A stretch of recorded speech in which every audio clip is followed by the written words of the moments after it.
Welcome back to the most interesting news story I could find in the last 5 minutes. Today is a pretty special one, and if you stick around to the end, you might find out why a plastic lawn chair has made it to be Time's Person of the Year.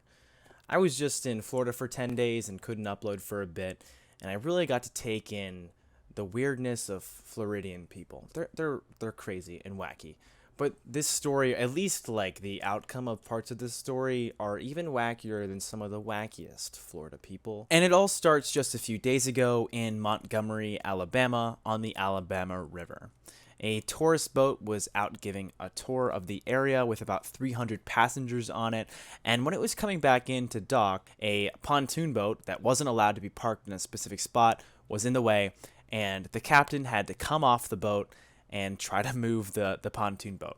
And we can see this whole situation play out in this clip right here. Basically, the black boat in the background around here is the pontoon boat that was in the way, and the guy in the white shirt is the co-captain of the ship, moving it slowly but surely so that way their tourism boat can park. And as you can see here, eventually the owners of this boat come to confront him, saying that, why are you moving our boat? But they were illegally parked there in the wrong spot, and obviously they're getting pretty mad here.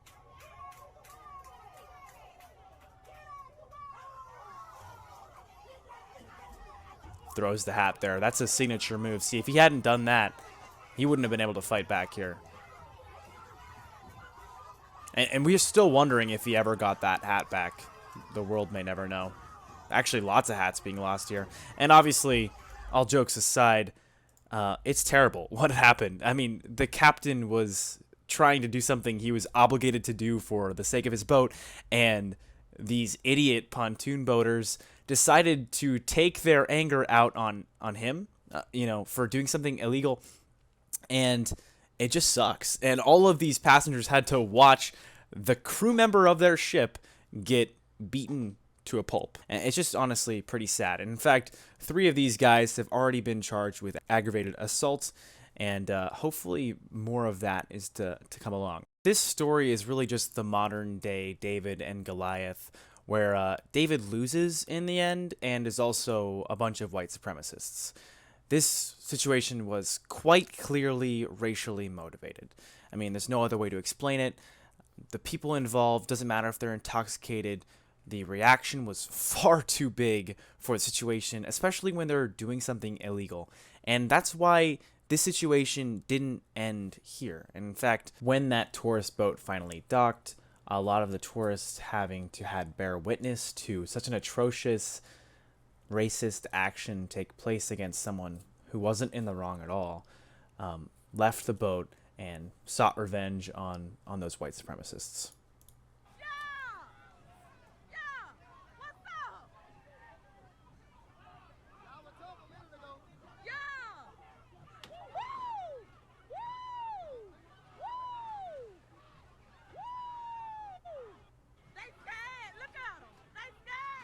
And this is when things turned to plastic violence, and the plastic chair was brought out by someone named Raji Gray, who kind of is the reason why this situation went from pretty big, at least locally, to now reaching new lengths on Twitter and other news sources.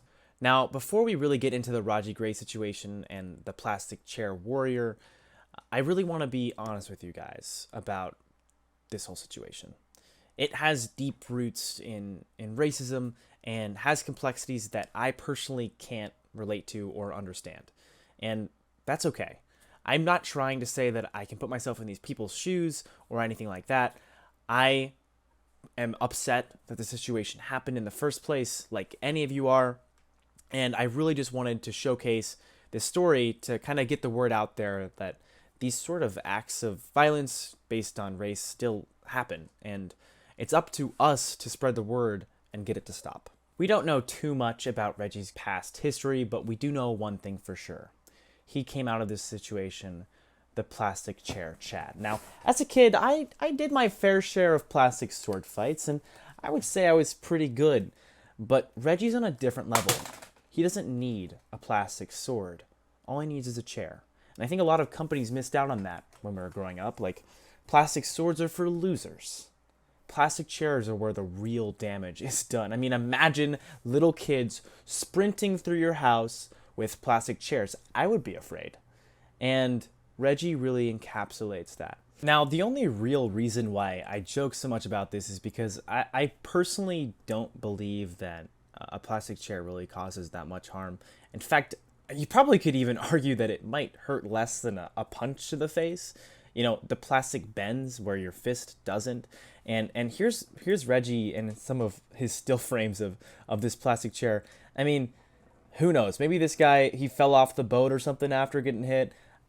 I couldn't find a video of it, but in my opinion, I just don't think that a plastic chair can cause that much harm. But it's really unfortunate. Of the 4 people really that have been charged with anything so far, Reggie Gray has been one of them, and it was due to the fact that he had a chair. So the police authorities came out with a statement that addresses the brawl, and basically you can see here, Reggie was asked to contact the police department, and he ended up turning himself in, and he was arrested and is now in jail. It's already hard enough to see these kind of racist attacks happen on random people like that captain, but for it to lead to someone being arrested for, you know, participating like everyone else did, but using a chair, not to say that he was in the right for using a chair, you know, it's a plastic chair. I don't think it hurts that bad, but, you know, it's not necessarily right, but for him to be put in jail for that, I think personally that's wrong.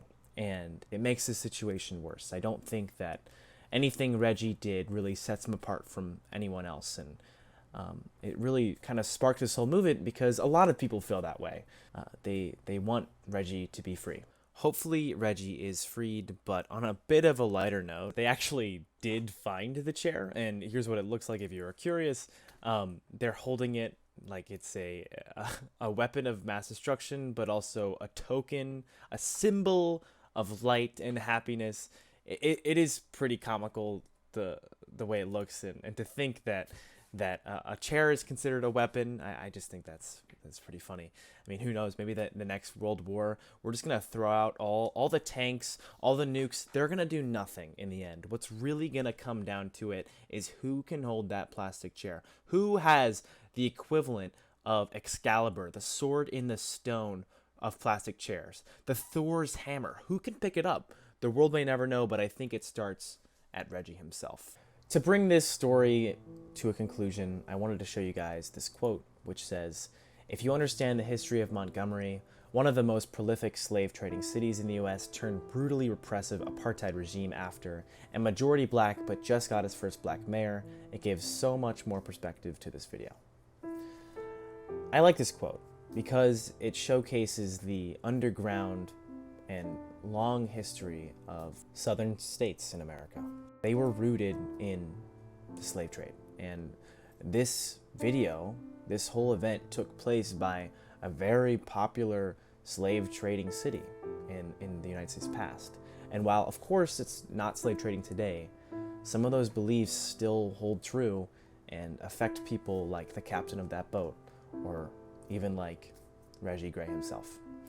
And so if you want to donate to Reggie, I found this link. It'll be in the description below. This is his GoFundMe, and you can give him support if you'd like, or just spread the word that these things still happen, and we shouldn't turn away. We shouldn't not address them because they're complicated. We should address them face on and try to create a better world for everyone. Have a good one.